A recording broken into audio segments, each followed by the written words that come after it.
hoy lo que nos convoca es un conversatorio, un homenaje. Todavía estamos en este agosto de 2022.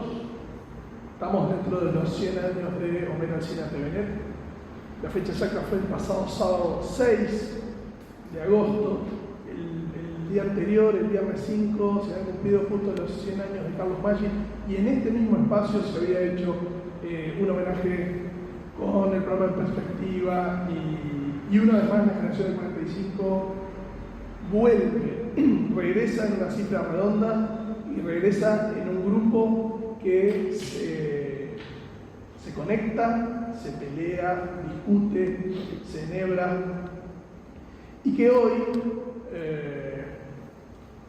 en 2022, en 2021, en 2020, todos estos años que han tenido centenarios del 45, el año que viene, se vienen otros, sucesivamente, probablemente hasta el 26, 27, cuando sea el centenario de Ángel Rama, quizá en algún momento habría que cerrar la generación, pero puede haber algún otro colado entre los jóvenes. Bueno, es el momento que nos toca vivir, y todo centenario implica un homenaje, y todo homenaje de alguna manera implica una reverencia. Pero creo que la mejor forma de abordar algunos autores que se vuelven clásicos, que en su momento fueron culturistas, que en determinado momento se pusieron en la vereda del frente, se pusieron discutidores, y que inevitablemente, y creo que la biblioteca en eso colabora de manera consciente y también un poco inconsciente, se va formando un canon. Ignoro qué pensaría Homero Alsina Tevenet al saber que él también iba a caer en este canon, y que el 45 iba a tener esa posición que para muchos hoy es reverencial. Creo que uno de los mejores homenajes y una de las mejores abordajes que le puede hacer la biblioteca lo tiene hoy en su página web, y yo invito a todos los que están aquí a el trabajo que realizaron Ángeles Blanco, que me acompaña aquí a la izquierda, y Néstor Sanguinetti, del Grupo de Investigadores de la Biblioteca Nacional. Es una maravilla realmente, no corresponde que yo el que lo alabe, porque bueno, pero es que de verdad en la serie de acciones y de homenajes que se realizaron en torno a la figura del Hack este mes, el que se hizo en Cinemateca, lo que se publicó en El País Cultural, también lo que se publicó en Brecha, creo, el artículo de la diaria, que también está, los artículos de la diaria, que también están en esta exposición virtual, creo que completan desde el punto de vista de la imagen, desde el punto de vista de la biografía, desde el punto de vista de la obra, redondean un perfil de un personaje singular, de un maestro de la palabra, de un crítico multifacético, ¿no? Traductor, crítico, periodista, y también cultor de un estilo. Rosario Peirú está aquí conmigo a la derecha, en dos diferentes momentos de la vida de Alsina Tevenet. Ellas lo acompañaron, trabajaron con él, lo trataron con diferencia en cantidad de años. Rosario desde el inicio hasta el final de la vida de Hack en El País Cultural, y Ángeles por 2 años trabajando también allí. Les decía que más allá de la recomendación de que vean esta exposición virtual dedicada a Alsina Tevenet, que es una forma de acercamiento tan técnica como cariñosa y tan cercana como profesional, lo destacaría en ese doble ámbito, con algunas fotos increíbles donde se le puede ver en esas butacas de los viejos cines con un frac y con trajes que le quedaba ancho en los hombros, y ya tirando las primeras palabras sobre los textos, bajo la tutoría de Arturo Después, en Cine Radio Actualidad, y luego, no voy a hacer todo el trayecto periodístico que lo tuvo en diversos medios en el Uruguay, también en la Argentina, pero sí consideraba que la Biblioteca Nacional debía sumarse en un esfuerzo de investigación, y en este homenaje hoy a un autor que forma parte de esta constelación y que, como ha sucedido en años anteriores también con otros homenajeados, creo que implica, por un lado, el homenaje y la reverencia, y por otro lado, también habilita una nueva lectura y un nuevo abordaje. Pero incluso para esa lectura, que puede ser perfectamente crítica, es necesaria la lectura. Y me parece que ese es el mensaje central que da esta exposición virtual, este trabajo de Néstor y de Ángeles, que es un viaje por las palabras y también, como decía, por las imágenes, porque para incluso pararse desde una vereda crítica, que también es muy posible, debe habilitarse desde los textos y debe poseer, creo yo, el sostén del conocimiento. Ya hemos tenido demasiados intentos de guillotinas desde lugares que, creo yo, adolecían del fundamento y que muchas veces quedaban como una pose interesante y atractiva, pero no tenían la solidez y faltaba la lectura. Así que incluso para poder desafiar algunas de las normas, hay algunas de ellas que creo que son efectivamente polémicas, creo que hay que leerlo, hay que revisarlo, hay que volver a intentar entenderlo, y creo también que específicamente en su faceta como crítico de cine es muy interesante poder volver a ver las películas sobre las que él escribió, como para también entenderlo y hacer el esfuerzo por comprenderlo. Yo quería dar estas palabras introductorias, quería saludarlos y agradecerles su presencia hoy y cederle la palabra a quienes me acompañan aquí en la mesa. Así que muchas gracias por estar.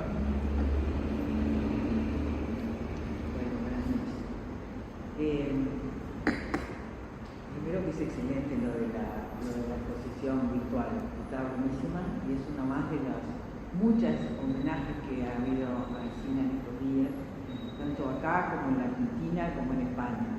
¿Qué te parece? Puede subir un poquito la luna, no sé cómo figura. Posibilidad. No sé qué. Pero no va a ser A ver si te va mejor. Sí. Muy cerca. Bueno, nada, decía que ha habido homenajes tanto acá como en Argentina como en España, donde realmente se lo ha tratado con gran consideración y admiración. Hay notas en las que dicen que era el más importante crítico cinematográfico de América Latina, y el Malva hizo una exposición, en realidad un ciclo de películas que se llama Centenario Homero del Cine de Benet, donde la presentación dicen que Homero era el crítico cinematográfico más importante de habla hispana. Y yo cuando leí eso pensé cómo se lo habría tomado al cine. Primero porque el cine era una mezcla rara de mucha seguridad en sí mismo y a la vez una especie de modestia que venía del sentido del ridículo que tenía, ¿no? Tanto que solía decir, yo soy muy famoso, pero nadie lo sabe. Sí. Con aquel humor que lo caracterizaba. Entonces supongo que le habría gustado de todas maneras, porque hizo 20 libros, durante 69 años hizo crítica cinematográfica, fue sobre todo impulsado por una pasión verdadera por el cine y por una vocación por el periodismo, ¿no? Creo que realmente Homero era sobre todo un periodista y un gran crítico cinematográfico. En estas múltiples homenajes que ha habido, se han dicho muchas cosas repetidas, que son curiosas, ¿no? Que empezó cuando tenía 11 años, porque después de un accidente el padre le regaló un pase libre a un cine, el cine latino, y un cine de barrio, y Homero veía 5 películas por semana. Entonces, con esa memoria prodigiosa que tenía y el entusiasmo, sabía todo, conocía el reparto de todas las películas y la ficha técnica de todo lo que había que saber. Entonces se presentó un concurso de una radio de preguntas y respuestas y lo ganó, claro. Entonces, eso lo llevó a Cine Radio Actualidad, invitado por el juez, que sería su maestro después, ¿no? Un tipo que admiraba mucho y del que decía siempre cosas importantes, ¿no? Que después no solo sabía, sino que sabía comunicar, esas cosas. A pesar de que parece que después a veces no lo había tratado tan bien, o sea, le decía que era un poco atrevido, porque siempre fue muy petulante, ¿no? En Cine Radio Actualidad hacía de todo un poco. Esto dijo Hugo Rocha, hablando de eso. Homero Alsina no llegaba ni siquiera joven, menudo, delgado, imberbe, todavía de pantalón corto, tenía más aspecto de niño que de adolescente cuando empezó a escribir en la revista. Inteligente, laborioso, poseído de una envidiable seguridad en sí mismo, cultivador de un humor irónico y certera puntería. En esa época tenía 13 años. El debutante se distinguió desde el primer momento por capacidades fuera de lo común. Lo cierto es que Cine Radio Actualidad era el único medio que había en Montevideo que hacía crítica de cine de verdad. O sea, en los demás medios simplemente se cubría el estreno de una película, pero en Cine Radio Actualidad lo tomaban como un arte cinematográfico y escribían notas serias, donde además adjuntaban la ficha técnica de la película, que no siempre se conseguía. Entonces, Rocha contaba que Homero solía ir a las salas de exposición y ponía la película contra la luz y copiaba las fichas, cuando era ese chiquilín que era. Bueno, como decía recién Valentín, Homero fue parte de la generación del 45 y como ellos fue iconoclasta, polémico, fundó una tradición crítica y compartió con ellos el empeño de transformar la cultura local, sobre todo de crear un público lector. En eso coincidió mucho con Ángel Ramos, ¿no? que fue una de sus obsesiones también, la de conseguir ampliar el público lector. En Homero era la base incluso de su famoso manual de estilo, ¿no? El hecho de llegar a todos los lectores. En el 39 entró a marcha, como casi todos los miembros de la generación del 45. Primero como corrector, luego con Alfaro sobre la página de cine, ¿no? Ahí es la primera parte realmente muy importante de Homero y de Alfaro, que no firmaban las notas. Y ahí conoció a Netti, que fue una figura importante para Homero, ¿no? Netti acababa de publicar El Pozo, y cuando publicó El Pozo, Homero fue uno de los que lo vendía por ahí en unos centavos, porque decía que había que contagiar a la gente con la impresión que le había dado a él la lectura de la novela. Lo cierto es que con el tiempo Onetti le dedicó Bienvenido Bo. Curiosamente, esa dedicatoria es llamativa, ¿no? Porque el cuento tiene que ver con un adolescente que con el paso del tiempo se degrada y se convierte en otra cosa. Y la verdad es que le erró, si era eso de que Onetti estaba irónicamente sufriendo, porque Homero siempre fue igual a sí mismo, ¿no?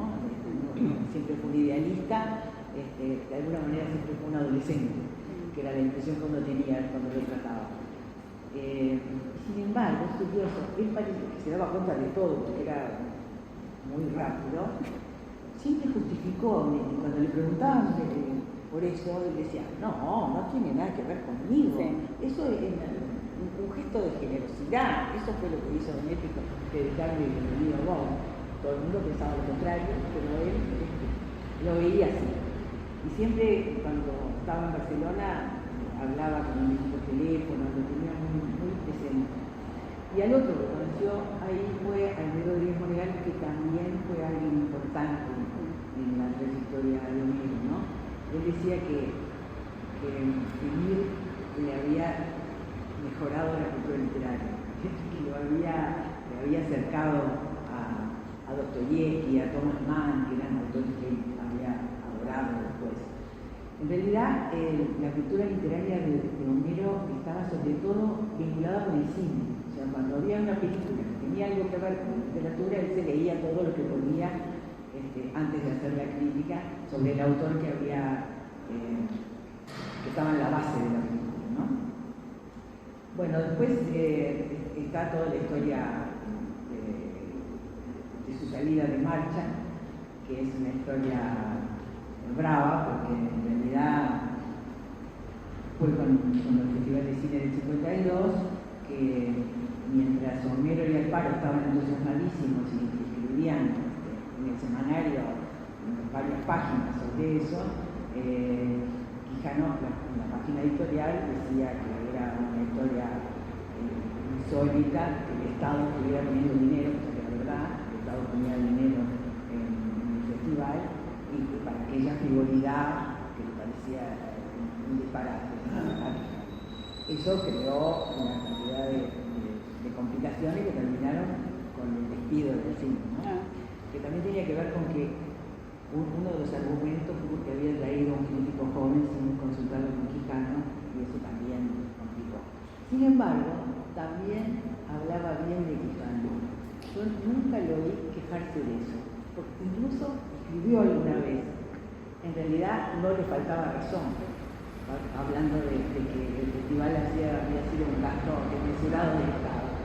En ese sentido, era muy peleador, pero era muy generoso. Después de eso estuvo la revista Film, y ahí sacó la primera famosa nota sobre Bergman, nota importante sobre Bergman, que era de Suecia, y después escribiría con el libro de Diego Monegal el libro famoso sobre Bergman, que también es el primero en español, y después estuvo en el país varios años, ¿no? De esa época, Tomás Eloy Martínez escribió una cosa que me parece que vale la pena recordar. Dice, en ese momento Tomás Eloy Martínez era cronista de cine en La Nación de Buenos Aires, y dice que él leía Cahiers du Cinema y Sight and Sound para informarse. Un colega le recomendó que más bien leyera Homero al cine de Benet en el país de Montevideo. Y dice Tomás Eloy, nunca olvidaré el estado de absoluto deslumbramiento con que me acerqué al pionero, al primero de los textos que Alsina firmaba, invariablemente con sus iniciales HT. Nunca había aprendido tanto de un artículo tan breve, y pocas veces en la vida se me volvió tan transparente el horizonte infinito de lo que me hablaba. Desde entonces me convertí en un adicto del país y de todo lo que apareciera firmado por Carlos. Estudiaba los textos de Alsina con devoción de catecúmeno, dialogaba con él, me sentía, me peleaba con sus ideas como si me fuera la vida. Poco después, Tomás Eloy Martínez, que estaba en primera plana, lo invitó a Alsina a escribir ahí y lo convenció de que se fuera a vivir a Buenos Aires. Que ese fue su importante pasaje por Buenos Aires. Había estado una vez, en muy poco tiempo, donde había convivido con Manetti, ¿no? Y ahí en Buenos Aires estuvo hasta el 76, donde con el golpe de Estado, después que llevaron preso a su hijo, se fue a vivir a Barcelona. Yo conocí a Alsina en Barcelona. Por supuesto que sabía quién era, porque no había quien no supiera quién era Alsina en esos años. Pero lo conocí gracias a Martín Moreno, que vivía en ese momento enfrente de mi casa, y que era amigo de Alsina, y estuve con él varias veces en su casa, y lo encontré un personaje que no se parecía nada a lo que decían por ahí, porque era un tipo divertidísimo, estaba bastante enojado con el nacionalismo catalán, y siempre fue un nacionalista, ¿no? Él, que era descendiente de catalanes, se indignaba con que los catalanes estaban tratando de reivindicar su lengua, cosa que también se podía entender, pero es verdad que exageraba. Es verdad que uno le hablaba en castellano a un empleado de una tienda y le contestaba en catalán. Eso pasaba todo el tiempo en esos primeros años después del franquismo. Entonces, él era bastante amigo de Joaquín Romaguera, que era un periodista catalán, y Romaguera se enojó porque Alsina escribió Cataluña con niña, en vez de NY. Y al final le contestó, ¿tú escribís England cuando estás escribiendo español o United States? A lo que el otro no pudo decir nada. Pero es verdad que le daba mucha bronca. Eso después en Cataluña se fue distendiendo y ahora la gente no tiene esa cosa loca. Pero él estaba furioso con lo del nacionalismo catalán, a pesar de ser hijo de catalán, ¿no? Bueno, en Barcelona lo cierto es que no consiguió ningún trabajo fijo como periodista y se dedicó a hacer traducciones y escribió el famoso libro sobre Chaplin, escribió un libro sobre la censura y estaba bien, la verdad. Después que supo que su hijo había podido salir de la Argentina y que estaba en Suecia y que estaba bien, él era divertidísimo, además. A mí me regaló una colección de libros que no sé de dónde sacó, que eran títulos, adentro no tenían nada,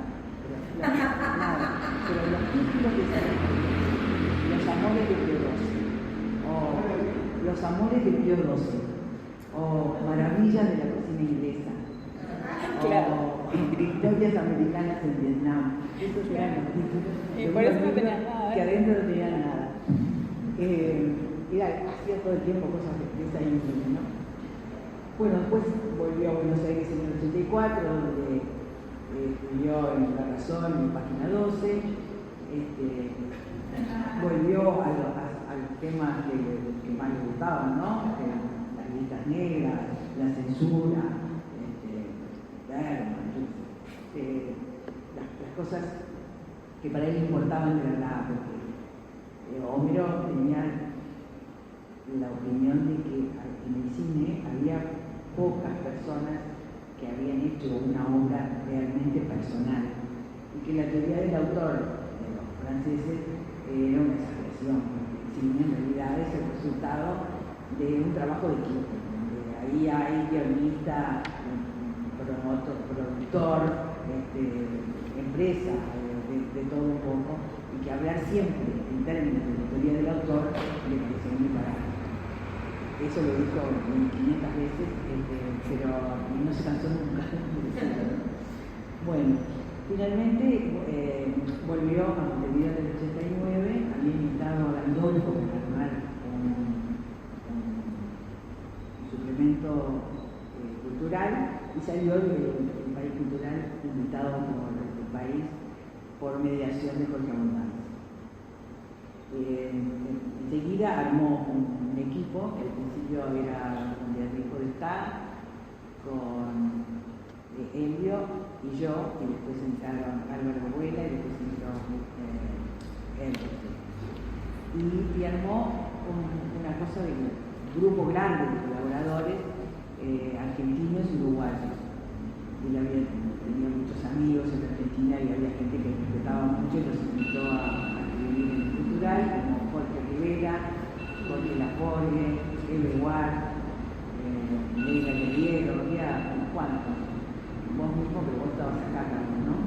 Pero también escribiste en el cultural. Bueno, casi todo el mundo escribió en el cultural, todos los periodistas culturales de Montevideo, por lo menos, escribieron en el cultural. Y bueno, los años del cultural fueron años importantes para él, porque el suplemento se le parecía mucho. Creo que es el medio en el que trabajó que más se le parecía, ¿no? Tenía lugar, primero había conseguido en un momento dado que tuviera 15 páginas, que no era tan sencillo. Se cubría libros, cine, teatro, música, y él se tomaba algunas libertades, como inventar cosas como Mondo Cane, que eran una recopilación de asuntos humorísticos y curiosos, por lo menos, y le encantaba hacer aquellos números monográficos con temas únicos, ¿no? Organizar eso le apasionaba. Y hizo un famoso manual de estilo con sus manías. Algunas manías parecían exageradas y otras tenían razón, la verdad. Él decía que había que escribir con frases cortas, que había que escribir con frases claras, que no paréntesis y que había que cerrar los signos de exclamación y de interrogación. Y la primera persona le ponía los pelos de punta, salvo que estuviera muy justificado. Por ejemplo, si uno es un judío que pasó por un campo de concentración y tiene que escribir sobre eso, bueno, que use la primera persona. Pero en cualquier caso no. Entonces se exageraba al punto de que cuando contaba una cosa que él mismo había hecho, no podía usar, porque decía todo el tiempo que no había que usar la primera persona, no la podía usar. Entonces ponía, por ejemplo, en el año tal se le hizo una entrevista a Orson Welles en la revista, él que siempre decía quién había hecho las cosas, en qué diario había salido, con qué número, pero ahí uno se volvía vago porque no podía decir yo, exageraba. Es verdad que él decía que había que cuidarse de un defecto frecuente en la crítica y en el periodismo nacional, que es que el que escribe se vuelve el centro de la historia. Eso que yo no lo podía soportar. Tanto que una vez, eso se lo decía a todos los profesores, una vez apareció un sociólogo bastante importante que traía una nota que empezaba diciendo, fui a tal lado, pensé siempre tal cosa, tal cosa, pero no resulta. Homero le dijo que no, que así no, que el hombre este se enojó y no volvió nunca más. Por suerte, decía Homero. Bueno, esas cosas, en realidad fueron años muy ricos, creo que el país cultural cumplió un papel importante. Homero en esos años, además de escribir de los temas de siempre, escribió de otras cosas, no había, él pensaba y tenía razón, que no tenía sentido más la crítica cinematográfica clásica, que era, se estrena una película y se comenta y punto, porque ya el cine no era el mismo. Ahora se veía cine por televisión, se veía cine por internet, entonces lo que importaba era acercarle a la gente toda la información necesaria para cuando viera la película. Era mucho más importante escribir sobre un fenómeno cinematográfico o sobre un director que importara que sobre una película concreta, ¿no? Porque recién se había estrenado. Y por otra parte, su gran preocupación era llegar al lector que no es especialista, ¿no? Por eso su manía de ser claro. Decía, agarraba un sacapunta y decía, esto es el adjetivero. Paso el adjetivero y vas a ver que me queda la mitad. Porque todo el mundo ponía más adjetivos de lo que era necesario subir. Y nada, ayudar a crear un lector, para él era la tarea fundamental. Por eso yo digo que Homero fue sobre todo un periodista vocacional, ¿no? Sabía que un suplemento de diario no habla de pintura para los pintores o los que saben de pintura, o de literatura para los que saben de literatura, de los profesores. Escribe para la gente común. Por lo tanto había que ser serio, conciso y claro, sobre todo. Esa era un poco la idea. Y por lo demás, fue un excelente compañero de trabajo, a pesar, por ejemplo, de que nunca se puso como director. Ustedes miran, en el cultural dice equipo coordinador, no iba al cine porque empieza con A, por lo tanto, en orden alfabético, yo era la última. Y a pesar de eso, o sea, absolutamente por gusto, la última palabra la tenía él, por supuesto. Y muchas veces hubo discusiones, claro. Pero sin embargo tenía muy buena relación con todo el mundo del equipo y particularmente con la gente más joven, ¿no? Yo lo vi ser alguna vez muy impertinente con algún colaborador mayor con cierto prestigio. Cuando el tipo se fue, le dije, mira, ¿no te pasaste un poco? Y me dijo, yo no quiero ganar ningún concurso de popularidad. Sin embargo, con la gente más joven tenía una paciencia infinita. Le interesaba muchísimo que la nota que habían escrito terminara publicándose. Y hizo todo lo posible para que eso fuera así. Y bueno, las otras cosas que recuerdo, su pasión por la enciclopedia británica, su pasión por el perro Top, nos servía el té a las 5 de la tarde todos los días, y tenía realmente una muy buena relación con todo el mundo. Cuando a mí me invitaron a escribir en el Cultural, una persona del diario, Martín Aguirre, me dijo: ¿vas a escribir en el Cultural? No sabes lo que es el cine, pero es terrible, no vas a poder. Yo lo conocía de eso, no, pero es un tipo macanudo. Digo, bueno, de repente trabajando es complicadísimo, no era nada complicadísimo, la verdad que no fue para nada complicadísimo, todo lo contrario.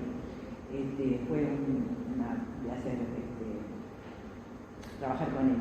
Y nada, en estos días estuve releyendo cosas suyas y me doy cuenta de que esa manía de él de no estar con la moda del momento, en cómo se hacen las cosas, le da una vigencia particular. Se lee hoy en día como si hubiera sido escrito ayer, lo cual me parece importante. Y su vigencia es por lo que dice, hablar, por su ojo crítico y por su memoria impresionante, pero también por el estilo. Es curioso, es interesante.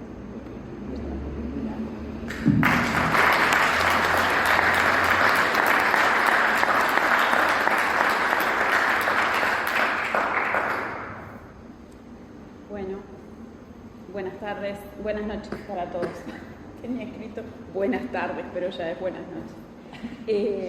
Rosario ya me robó en realidad un par de frases que eran de Hat, así: yo no vine a ganar un concurso de popularidad, esa me acuerdo. Bueno, y algunas más. Y yo era famoso, aunque nadie lo supiera. Era una cosa muy Groucho Marx, ¿no? muy así, esa frase. Ahí está. Y tengo otra también, pero lo dejo para después. Bueno, yo voy a leer, no tengo tanta espontaneidad como Rosario, pero bueno, siéntanse libres de huir, porque capaz que exagere. Bueno, en estos días, mientras preparaba esta presentación y mientras trabajábamos, ¿se escucha bien ahí? ¿Se escucha más cerca? ¿Ahí? Bueno. Decía entonces que en estos días, mientras preparaba esta presentación y mientras trabajábamos con Néstor Sanguinetti en esta exposición virtual que hoy quedó inaugurada, hay que reconocer que Néstor fue el gran impulsor y el gran motor, ¿no? de esta exposición, que creo que va a ser de utilidad en la medida que concentra varios materiales dispersos, documentos dispersos de Homero en un solo lugar. Entonces, para una rápida compulsa, uno puede entrar ahí en la web y ver materiales que son muy interesantes relativos a Homero. Decía entonces que mientras estaba haciendo ese trabajo, fue inevitable volver a leer, igual que decía Rosario recién, algunos de sus más de 20 libros publicados, las compilaciones de sus artículos, y tomar nota en esa nueva lectura de al menos dos variables muy evidentes. La primera, su monumental vastedad. A lo largo de casi 7 décadas y de forma ininterrumpida, Hat escribió, publicó, reflexionó sobre el cine y sus presiones, sobre el cine y su belleza, su poder como arte masivo por excelencia, los vericuetos de su andamiaje industrial, y le dedicó así, sin eufemismos, su vida al periodismo y la crítica cinematográfica. Así lo atestigua claramente cada uno de los 4 tomos de sus obras incompletas, que tienen alrededor de 1000 páginas cada uno. Es impresionante. Y eso que son las cosas que no estaban publicadas en libro. Totalmente. No es todo. No. Tal que... Es que creo que quedó material fuera de la compilación, según lo he escuchado a Peña. Eso fue Erupciones, ¿no? ¿Cómo? Erupciones. No, eso se publicó en Buenos Aires. El Instituto Nacional de Artes, INCA. Sí, Audiovisual Argentino. Es el ICAU de la Argentina. Exactamente, ahí está. Entonces, bueno, 1000 páginas por 4, impresionante. Al margen de esto, y si cada lectura es un volver a transitar y redescubrir, fue grato constatar lo vigentes y cercanos, frescos todavía, que resultan esos textos publicados, incluso más de medio siglo atrás, ¿no? Pensando, por ejemplo, en el periodo de más esplendor de Homero, que yo creo que empieza con Marcha, ¿no? porque si ya pensamos en los textos de cine de radio de actualidad, estamos cerca de un siglo, es muchísimo tiempo. Una obra titánica, entonces, que concebida en el vértigo de la novedad que siempre implica, ¿no?, la tarea periodística, aunque el periodismo cultural sea como un oxímoron en ese sentido, ¿no?, porque la reflexión sobre el arte siempre exige tiempo, entonces el periodismo cultural tiene como su propio carácter. Ha sabido preservarse, entonces, con una vigencia inoxidable, ¿no? Yo lo leía, releyéndolo a Homero, y tenía esa sensación, ese sabor contemporáneo que tiene la escritura de Homero. De alguna manera, esa maquinita que él creó, de ese estilo, hace que esos textos sean vigentes, ¿no? Es como leer un clásico. Entonces, si la escritura pensaba de algún modo, y desafiando un poco la teoría literaria, una tecnología siempre útil para volver a la vida de un autor, especialmente cuando de correspondencia, periodismo u otros géneros de opinión se trata. En el caso de Homero, de su obra, esa presencia, el estilo de su conversación, su trato, su forma toda de ser tal y como yo lo recuerdo, está allí, chispeante, en ese corpus casi infinito de sus páginas. Lo está porque, si bien yo conocí a Homero ya en sus 80 y algo de años, creo que tenía 81, 82 años, seguía manteniendo de todos modos una manera muy ágil y resolutiva de encarar las cosas, de moverse, de conversar con sus frases rápidas y precisas, su lógica demoledora, su extraordinaria memoria y un sentido del humor muy ingenioso, muy a la inglesa, muy cultor de la paradoja. Recuerdo en ese sentido una frase que invariablemente lanzaba a alguno de esos colaboradores que, siendo también sus amigos personales, lo visitaban cada viernes, que era el día de salida tradicional del País Cultural, eso recientemente cambió, para leer y comentar el número, conversar un rato, generalmente de jazz y de cine, pero a veces también de algún suceso de actualidad, y por qué no quedarse a tomar el té, que Homero personalmente se ocupaba de preparar y servir para todos, que podía ir acompañado o no de masitas, y que llevaba donde fuera que uno estuviera trabajando en aquella redacción tan amplia del piso 8. Y lo que Homero solía decir, con fraterna picardía, mientras abría la puerta para despedir al visitante, era: «Hasta luego, fulano, y no se olvide de no venir», librando así de esos afales cargosos, según él, ¿no? Dicho esto, desde luego con su gracia y velocidad personal, la frase podía descolocar un poco a quien la escuchara por primera vez, tanto como esas otras frases que aplicaba en distintas circunstancias muy a lo Groucho Marx. Por ejemplo, cuando debía decir alguna amarga verdad: «No me interesa ganar un concurso de popularidad», o esta otra que surgía cuando uno le preguntaba por algún hito de su carrera: «Yo era famoso aunque nadie lo supiera». Por el cultural, vale decir, peregrinaban las más de las veces colaboradores que, más allá de su rango académico o su segura trayectoria en el campo cultural, mantenían una actitud de respeto absoluto ante la presencia de esa leyenda viva que era Homero. Recuerdo ahora mismo a Jaime Costa, crítico de cine entrañable, que siempre lo refería como su maestro cuando iba al cultural, ¿verdad? Al igual que tantos otros colegas. Pero en otros casos, esa actitud podría ser muchísimo más distendida y hasta irreverente, tal el caso, por ejemplo, de Enrique Hetzel, con quien Homero disfrutaba enormemente charlar de alguno de los popes del jazz, que para Homero siempre y en toda circunstancia tuvieron el nombre de Bix Beiderbecke. Como sea, esa agilidad que mencionaba antes, la recuerdo también en Homero, al caminar por la calle San José, rumbo al Café San Rafael, donde solía almorzar. Caminaba entonces ataviado invariablemente con su blazer azul, un suéter de lana seguramente tejido por Evita y sus lentes de marco grueso. Y allí en algunos a veces coincidía con otra leyenda viva del 45, que era Mario Benedetti, que almorzaba allí con su esposa.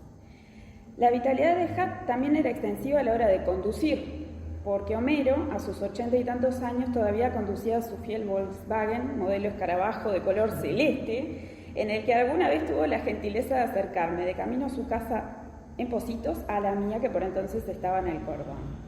Eso fue, creo que en 2002 o 2003.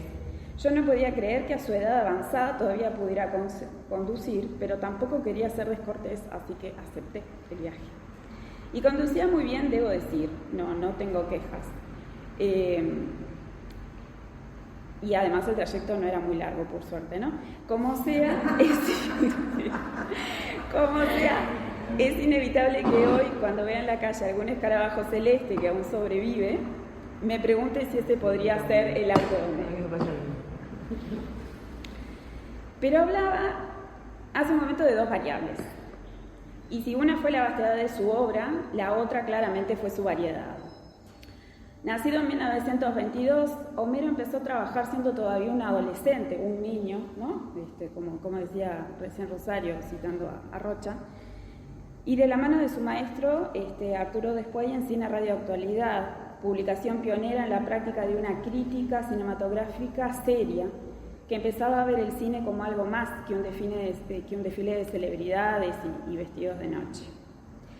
Desde ese momento y hasta 2005, año de su muerte, la vida y la obra de Hack están atravesados por ese siglo corto, al decir de Hoffman, pero intenso en intrigas políticas, catástrofes humanitarias, avances sociales, deslumbramiento tecnológico.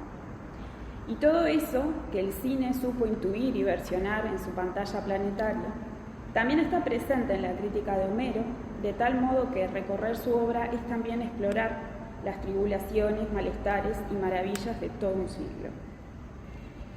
Lo anterior queda reflejado en libros recopilatorios como historias de películas. Él en sus libros, ¿no? Muchos de sus libros son compilaciones de notas, y yo creo que esas historias de películas esas compilaciones son las que calaron también, como me parece, más en la gente, como que lo recordaban, ¿no? Eran como un relato, una narración breve que él hacía con toda esa historia.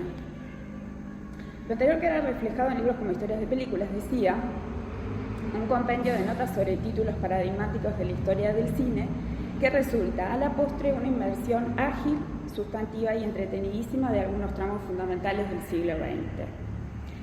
Bueno, y allí, por ejemplo, ¿no?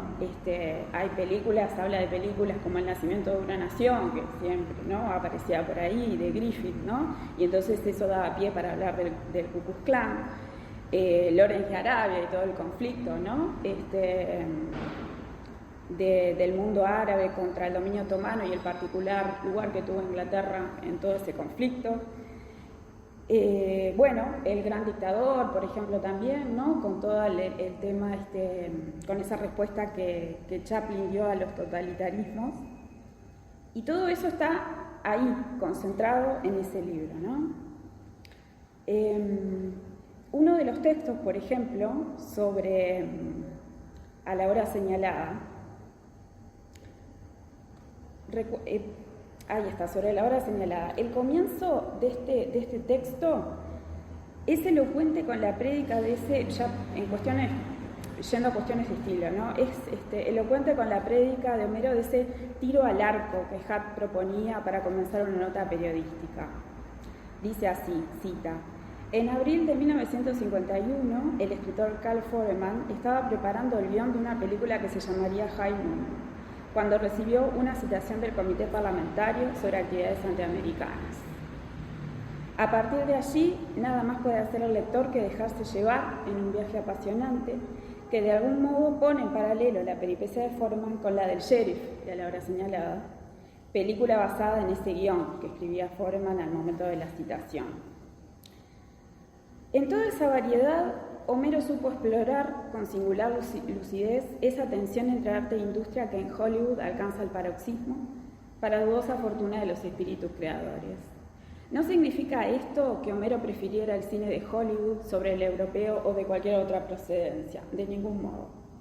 Lo que le interesaba particularmente era desentrañar la complejidad de un engranaje industrial que terminaba condicionando a la obra de arte, distorsionando muchas veces no solo la propuesta original de un creador, sino hechos históricos, biografías, sensibilidades o ideologías.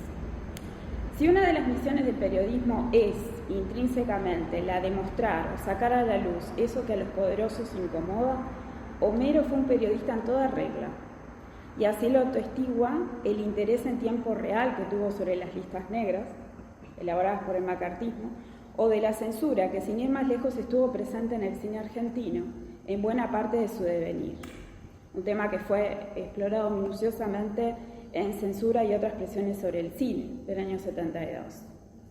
Y en la que el lector se entera, por ejemplo, de esa reincidencia en la vecina orilla por censurar estrenos que sí eran exhibidos en Montevideo, desde El gran dictador de Chaplin, lo cito nuevamente, a La hora de los hornos de Pino Solanas. Y es que esa misma independencia intelectual que Hatt imprimía a su trabajo, heredera de una generación crítica que así concebía la crítica, libre de amiguismos o condescendencias, es la que también reclamaba para el arte cinematográfico, tan vulnerable a los intereses de poderes diversos. Bueno,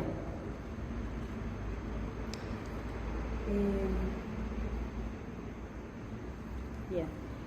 En este hurgar en las entrañas del cine industrial, Hatt es contundente al afirmar, por ejemplo, en un perfil sobre John Huston de 1952, y voy a citarlo: el hecho simplísimo es que Hollywood no está hecho para directores de talento, sino para productores con visión e iniciativa y sentido comercial. La idea no es hacer marchar obras de arte concebidas por un creador, sino productos fabricados con cambiantes requisitos, dedicados a dar dinero, donde el talento es admisible mientras no incomode. Y sobre la dificultad, cierro cita, ¿no? Y sobre la dificultad de Hollywood para abordar algunos temas tan alejados de su horizonte ideológico, como por ejemplo la Revolución Mexicana, dirán una crítica sobre Viva Zapata, de Elia Kazan, del año 52. No aparecen aquí los terratenientes contra quienes se hace la revolución, y esta resulta privada de un enemigo visible, con lo que el conflicto resulta parcialmente expuesto. No hay campesinos expulsados de sus tierras, sino una referencia verbal a ese despojo. No hay un impulso revolucionario que contagie colectivamente al campesinado, sino una fidelidad a un caudillo rebelde, poco explícito en ideas sociales. El film no hace sentir la revolución. Entonces, esa agudeza para revelar la distorsión y la elocuencia argumentativa que la sostiene es una muestra apenas de esa pedagogía que aplicaba Hatt en sus textos y de la que se beneficiaron incontables lectores. Un intento de educar a los públicos, del que recién hablaba Rosario, que habrá que rastrear en la generación crítica, esa generación crítica que ya mencionamos antes, ¿no?, a la que Hatt perteneció y en la que prontamente se ubicó entre sus lúcidos. Sobre este periodo del 45, sobre la generación crítica, su vinculación con su amistad con Emir Rodríguez Monegal, la polémica con Maggi y todo lo demás, hay mucho material que se concentra en la galería virtual. Bueno, este interés de Homero por el engranaje de Hollywood, su visión del cine como arte colectivo, le llevaron a relativizar la teoría del autor promovida desde Cahiers du Cinéma. La teoría del autor, explica Hatt, y cito, ha sido y sigue siendo respetable si se le aplica a quienes han dejado una clara marca personal en casi toda trayectoria, como es el caso de von Stroheim, Chaplin, Dreyer, Bergman, Robert Bresson. En cambio, la teoría falla si se la aplica a la realidad de todo el cine y en especial a la de Hollywood, donde importa más el acuerdo de personas y fuerzas distintas. Esto fue publicado, esto es parte del prólogo de Historias de Película de 2006. O sea, es un libro póstumo, pero es como que en la posteridad todavía Homero estaba peleando con la teoría del autor. Tal relativización no conspiró, por cierto, a la hora de trazar un recorrido por la obra de distintos productores, directores y otras figuras, con el ejemplo clarísimo de Chaplin o de Bergman, a quienes Hatt dedicó 2 de sus libros, en este último caso en coautoría con Emir Rodríguez Monegal.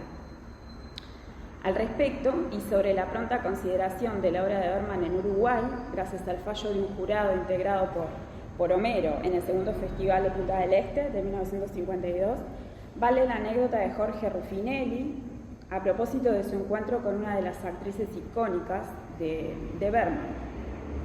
Y cito: en agosto de 2005 conocí en Lima a Vivi Anderson. Cuando me presenté, no olvidé decirle que en mi país se había publicado el primer libro sobre Bergman fuera de Suecia. Vivi lo sabía y hablamos brevemente sobre ese hecho. que alguien tan ligado al cine de Bergman estuviera, ¿no?, como Anderson, que estuviera al tanto de esa precocidad de la crítica oriental, es un dato significativo para sopesar la leyenda. Y es también esa precocidad un síntoma de esa generación que fue cincelada en la posibilidad de lo imposible, ¿no? Toda esta generación del 45 en definitiva crece tiene su infancia en un país que logra cosas como, no sé, la construcción del estadio centenario en tiempo récord para celebrar el centenario de la República, ¿no?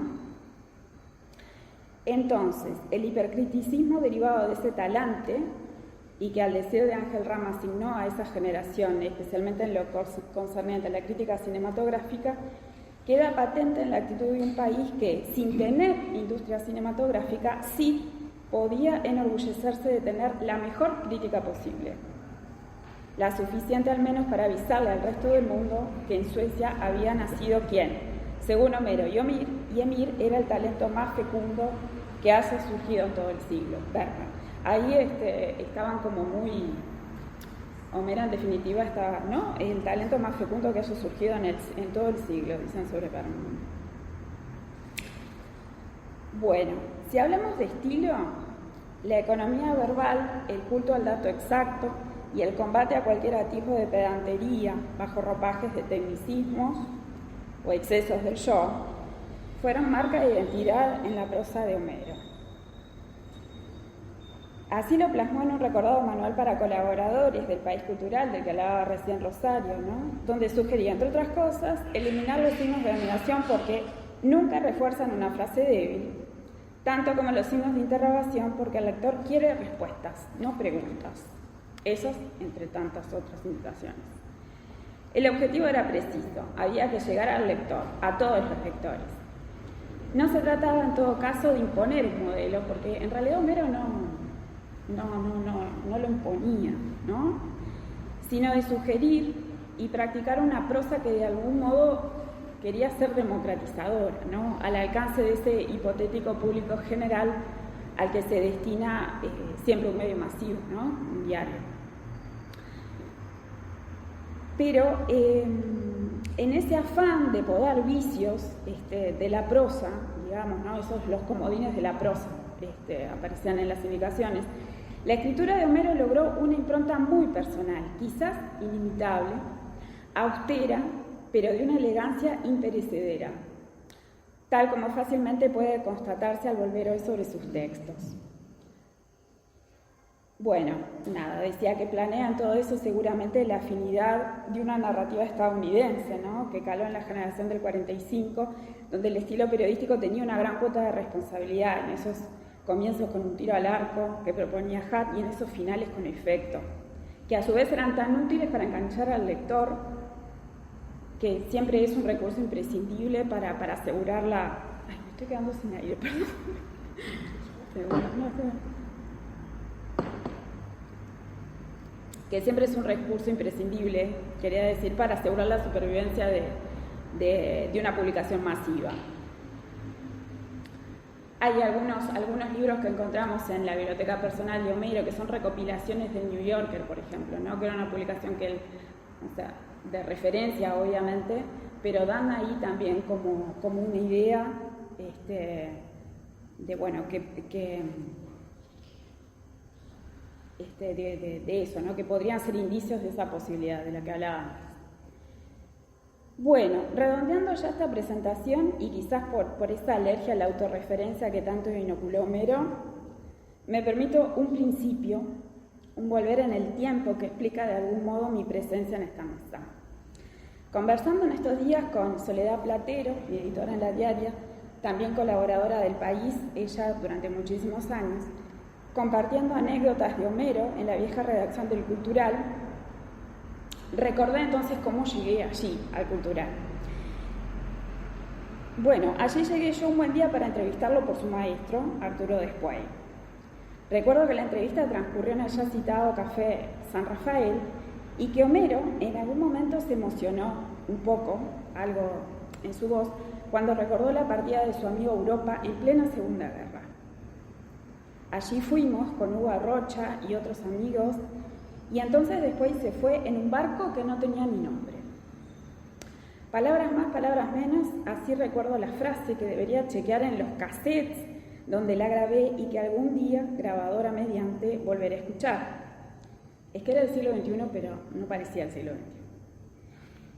Un tiempo después, cuando ya me había recibido con esta monografía sobre Después, me presenté de nuevo en el Cultural, pero esta vez con un pedido en mente. Antes me recuerdo sentada frente al edificio del Poder Judicial eligiendo las palabras precisas para convencer a Homero. Pero no fue necesario tanto ensayo. Ni bien el ascensor me depositó en el piso 8 y yo empecé a balbucear, Hart se levantó de inmediato de su silla, dio uno de esos golpecitos con la palma de la mano sobre su escritorio y dijo: Ángeles se queda con nosotros. E inmediatamente ya estaba yo corrigiendo pruebas, leyendo, en pruebas no corrigiendo, porque la mejor enseñanza para alguien que quiere escribir es leer a quienes escriben. Eso es lo que decía Homero, ¿verdad? Y a partir de allí ya no había nada más que hacer, digamos, ¿no? O como dijera Juseca en una anécdota que evoca la infinita generosidad de Hart, cosas así no deberían ocurrir, pienso. Uno no está preparado para comprenderlas. Gracias.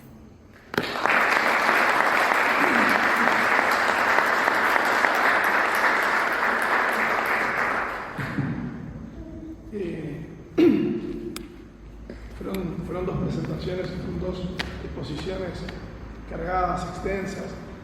Creo que como para dar un cierre y un último diálogo entre nosotros y para retomar la figura de Alcina Tevenet dentro de la generación crítica, creo que con su amigo Emil Rodríguez Monegal, también con Después, a pesar de que es un poco anterior, creo que, pero me dirán ustedes qué les parece, la obra de Hart sobrevuela en torno a un yo imposible de decir y tan explícito.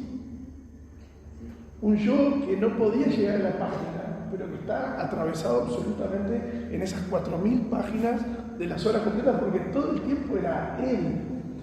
Y creo que lo que logró, uno de los méritos de la generación del 45, tan debatida y abordada, como decíamos hoy en estos años, es el talento de poder ser uno hablando de otros. Y la posibilidad de generar un estilo personal cuando en realidad se está opinando y profundizando sobre terceros. ¿Cómo es que Rodríguez Monegal construyó un estilo cuando hablaba de Javier de Viana, de Quiroga o de tantos otros? ¿Cómo se reconoce a Alcina Tevenet hablando de listas negras de Hollywood? Bueno, algo tenía eso que le hacía aflorar cuestiones internas. Creo que sí, que Homero era una suerte de niño prodigio que le gustaba deslumbrar a la gente con su conocimiento y sus habilidades, ¿no? Hay una tensión permanente entre la necesidad de afirmación, o decir el yo, y a la vez el sentido del ridículo que le permitía darse cuenta que ponerse en un primer plano era un error. En esa tensión me parece que está su figura, ¿no? Porque es verdad que lo que vos decís, que su estilo es inconfundible. Eso siempre es Homero, no, eso no cabe duda. Ahora, no sé si alguien con talento puede no hacer eso, que es de alguna manera dejar explícita su mirada, aunque no use yo, ¿no? Eso pasa, me parece que con los en general, a pesar de que Maggi decía lo contrario, ¿no? Maggi decía que lo que había que hacer era decir lo que uno sentía frente a una película. Exactamente lo contrario de lo que decía Homero, que había que informar mucho para que el lector se hiciera cargo de su opinión. La crítica impresionista que Homero le daba como un repelús, ¿no? Y que justo era lo que Maggi proponía. Pero es verdad que hay un sello alciniano en lo que escribe, creo que es una virtud. Sí. A mí me Una es el orgullo de la precisión y que esta precisión fuera lógica al mismo tiempo, no solo descriptiva. Eso me parece que... ¿Era qué que lo que dijo? Lógica, ¿no? Entonces, la precisión descriptiva y la precisión lógica creo que de alguna manera constituía el orgullo de Homero y su intención de, como dijeron ustedes, formar público. Ahora, cuando nosotros hablamos del 45 y la vocación de formar público, hay que hacerse cargo de que estamos en una pobreza absoluta en nuestra época. Es decir, que el abandono de esa voluntad de formar público ha embrutecido y empobrecido brutalmente la política nacional. Entonces, ¿cuál es la importancia de homenajear a esa generación? A mí me parece que pasa comprometidamente por reconocer nuestra insuficiencia frente a esa cultura que estaba viva en el país y que se fue desmigajando en una política de dar a la gente lo que la gente quiere. Esa es la lógica que imprimió la política cultural del Frente Amplio y es la lógica que impera hoy en día y la que impera en los medios de comunicación, en la televisión, ni que hablar, en la radio, ni que hablar.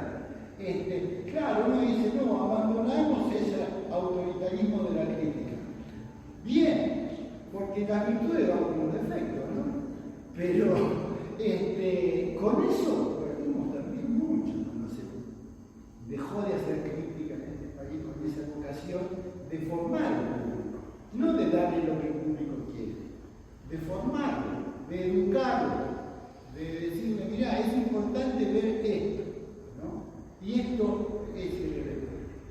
Nadie se atreve ya a asumir esa vocación que tenía Homero de poder afirmar y equivocarse. Y con él hacer equivocarse. No, es cierto, que se equivocó muchas veces. Sí, claro, no es infalible, pero preferían equivocarse a abandonar una trinchera que hoy ya no se ocupa. Entonces, ese problema es lo que me parece que está entre nosotros cuando nos recordamos a esa generación, ¿no? Hay que bucear ahí, indagar, problematizar eso. Pero hay como una cosa también ahí como muy posmoderna en el tema como de reivindicar la subjetividad hoy, ¿no? Entonces, por eso ahí viene el choque, me parece también con la crítica de Homero y con eso que vos decías como que se arrogaban ese lugar de autoridad, ¿no? El crítico que se arrogaba ese lugar de autoridad. Pero bueno, en el caso de Homero también esa autoridad estaba sustentada por el trabajo sólido que él hacía de informarse y de formarse permanentemente. Se hacía cargo. Decía, el derecho a opinar exige la obligación de saber. Y eso es lo que le transmitió Homero, ¿no? Y eso es lo que está muerto, lo que cada vez más muerto en la generación Yo creo que por lo menos pretendí abordar desde ese punto de vista la posibilidad de leer o releer, ¿no? Cuando hoy volvemos al cine Tevenet, cuando hoy volvemos a Rama o a Rodríguez Monegal o a otros del 45, bueno, es interesante pensar qué es lo que estamos haciendo. ¿Qué tipo de lectura estamos haciendo? Estamos, desde hoy, estamos haciendo una lectura reverencial, estamos haciendo una lectura crítica, estamos haciendo un abordaje para pelearnos con el 45, para tomar lo bueno del 45. En todo caso, lo bueno del 45 puede ser diferente para el que lo aborde hoy, ¿no? Es innegable que una figura como Alcina Tevenet tenía un criterio, y en particular yo aprendí mucho, leyéndolo insólitamente aprendí mucho sobre mirar cine, a pesar de que lo que estaba leyendo eran palabras. Sí. Ahora, dentro de su manual de periodismo, por supuesto que hay cosas, es una barbaridad decir que el lector no se hace preguntas ni quiere preguntas. absoluto. Pero en todo caso ahí también estaba esa actitud irreverente. Capaz que un poco cuando él lo hizo estaba un poco de modé, porque también es cierto que el 45 quedó un poco achacoso. Y probablemente a todas las generaciones les pase eso. Una cosa son los del 45 en el 45 o en el 55 y otra cosa en el 2005. A lo que me refería con respecto a las generaciones que los abordaron y se pelearon con ellos, creo que ahora no corresponde abundar mucho por qué en los 90 se pelean con el 45 recién. Pero partían de un desconocimiento y de una poca lectura, me parece. Y creo que había un elogio de la actitud, y en eso sí estoy de acuerdo contigo, Ángeles, ¿no? Una cuestión muy posmoderna de decir, vamos a pegarle a Benedetti, vamos a pegarle a Hart, vamos a pegarle... pero había poco para mostrar también, ¿no? ¿Desde dónde se le pega? El gesto era muy sonoro, el cachetazo, pero no era muy fuerte tampoco. No sé si los lastimaron de verdad. En fin, quizá me esté yendo a reflexiones propias sobre una cuestión que todavía no está del todo saldada. Pero estoy de acuerdo en una parte contigo, Carlos, en cuál es el estado hoy de la crítica, ¿sí? Porque, bueno, es como aquel crítico que decía, desde que murió Beethoven la música ha entrado en un proceso de decadencia. Quizás.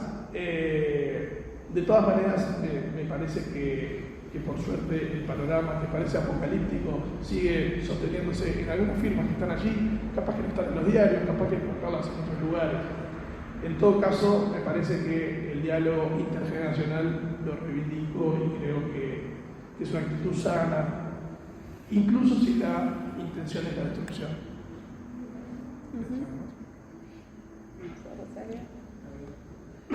¿Hay alguien más que quiera? ¿Alguien más que tire algo? Yo pienso que esa objetividad o esa distancia Perdón, Oscar, sacate esta boca porque nadie te escucha nada y no tiene sentido que lo tengas puesto. Bueno, es mi problema. Entonces habla más alto. No, pero habla más alto. Dale.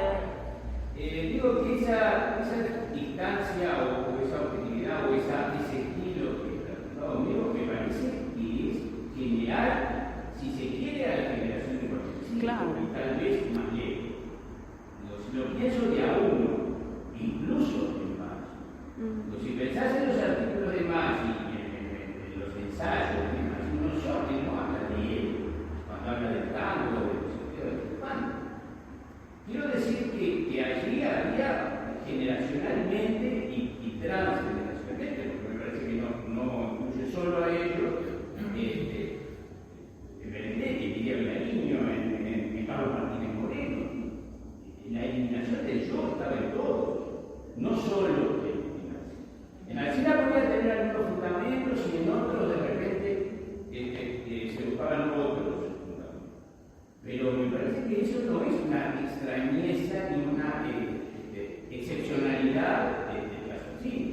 Yo lo veía en todos y lo analizaría en cada uno de ellos y veía que prácticamente conozco más o menos bien la obra crítica de Benedetti, conozco la obra crítica de Vilariño, conozco la obra crítica de Carlos Martínez Moreno y de todo podríamos decir una cosa parecida. Después buscaríamos los fundamentos. Y la polémica que se genera entre entrañabilistas, industrias y qué sé yo, por supuesto. Estoy olvidando de la suba y de los más. Y eso viene por otro lado, tiene otros componentes, pero no las de la hora en que los tipos se disponen a hacer esa pedagogía, esa materia, esa formación. Para ellos, en todos los casos, exige esa modalidad. Iba a decir otra cosa con respecto específicamente a la Alsina, pero bueno, después tendría que responderle a esa cuestión. Yo no leí los libros de la Alsina, yo no leí nunca el verbo, pero entre los lugares comunes que se dice sobre la Alsina era, no sé, un nódulo, un hombre severo, y Tata decía, yo lo conocí y no era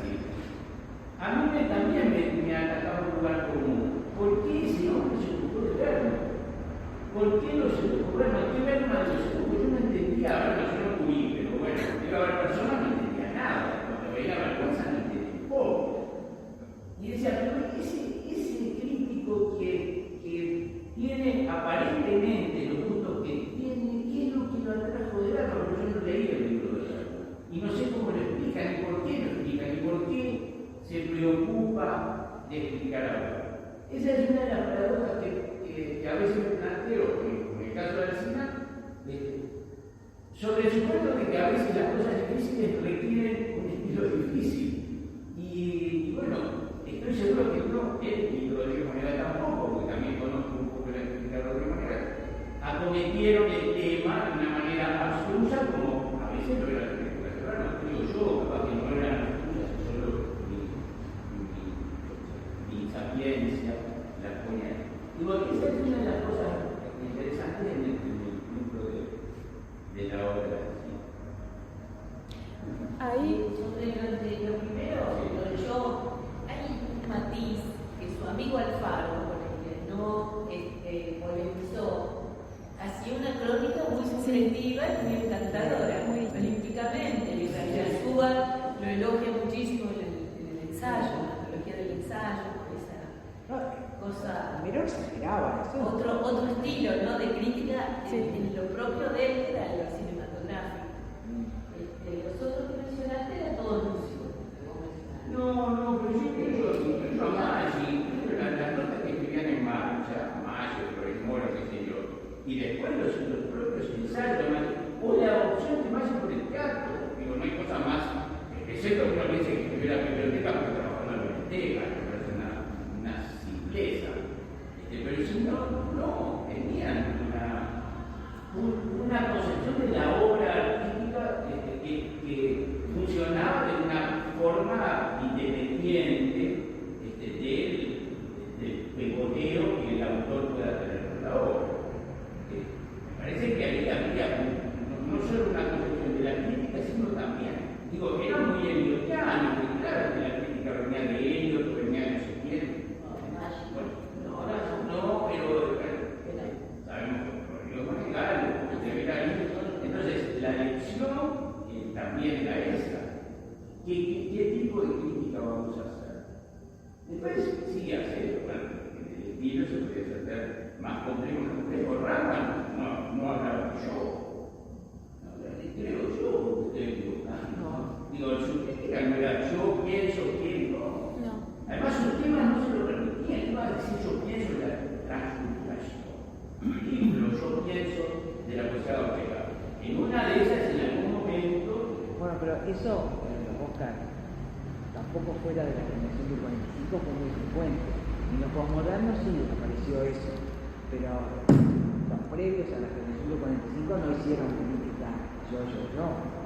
Había una vieja, antigua tradición de mirar la obra de arte intentando ser más o menos objetivo y aportando información. Y además había una misión intelectual. Sí.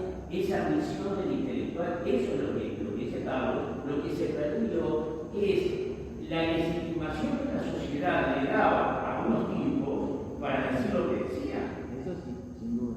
Eso fue fundamental en la configuración de la generación del 45. ¿Por qué esos tipos hablaban? Bueno, hablaban porque los autorizaban. ¿Quién los autorizaba? Bueno, un colectivo que oficiaba soberanamente como. Un público que fueron haciendo.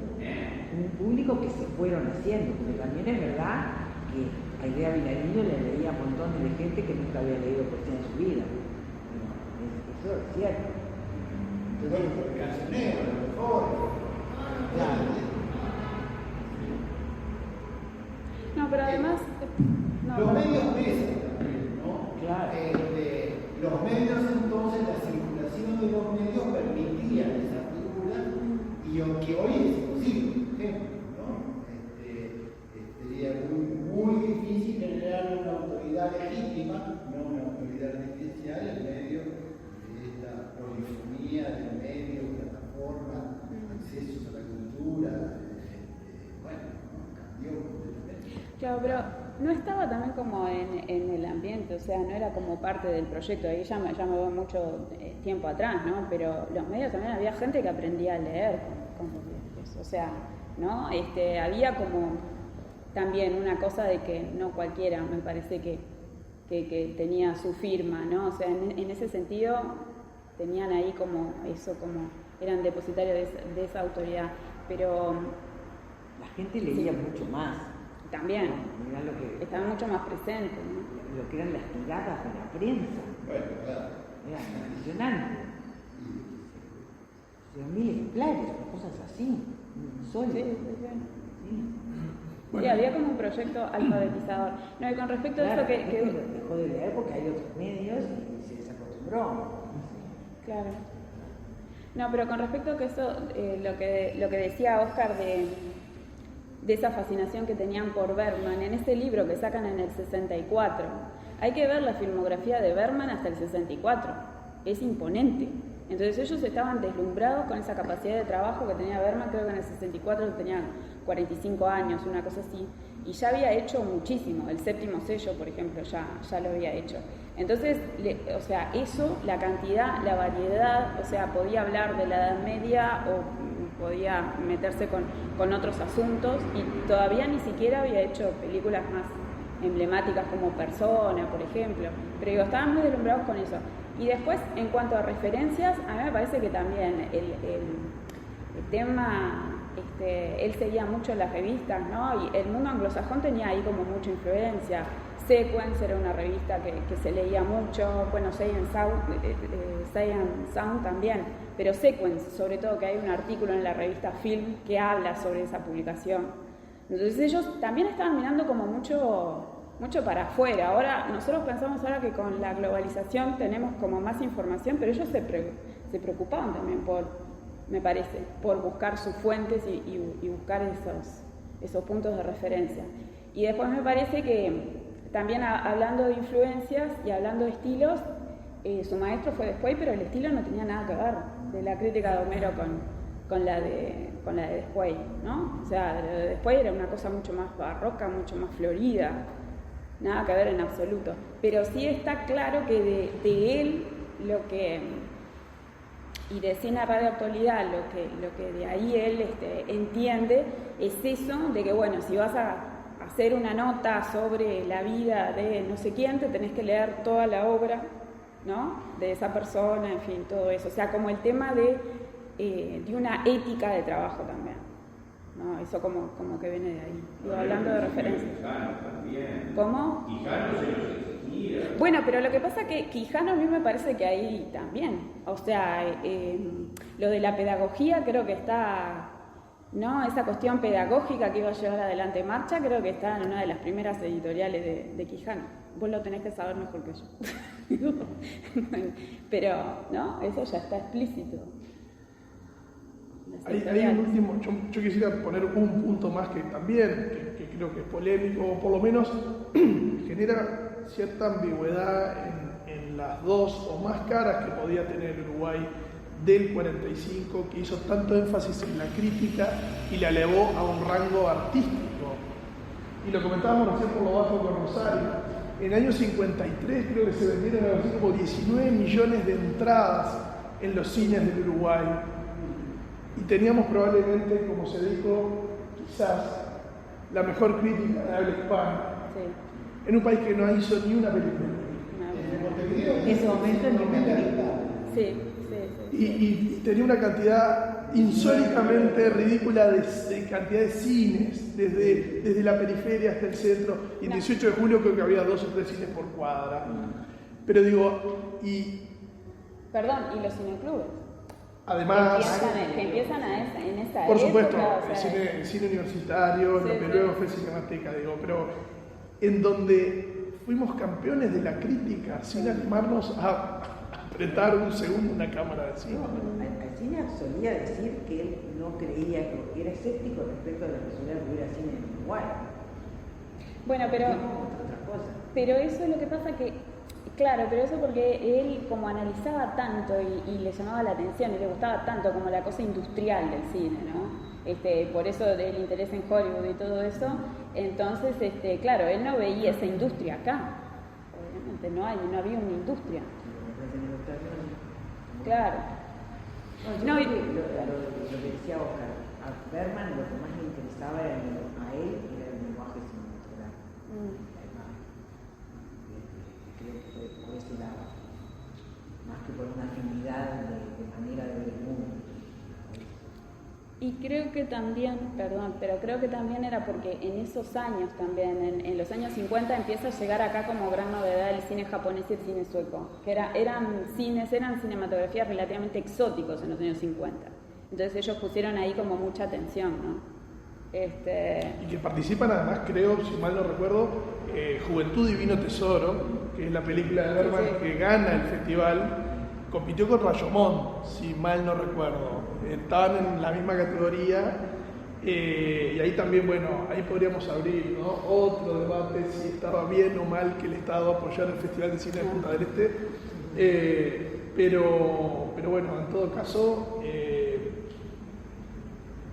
esta gente tutoreó a buena parte de las generaciones uruguayas, las formó en su estilo también, ¿no?, porque también eran bastante prejuiciosos en otros sentidos, ¿no? De hecho, recuerdo una nota que salió en Brecha, si mal no recuerdo, hace unas semanas, donde hay alguien que le marca algunas cosas, lo que no vio Alsina, ¿no? Sí, vi una nota. Lo que Alsina decidió no mirar, ¿no?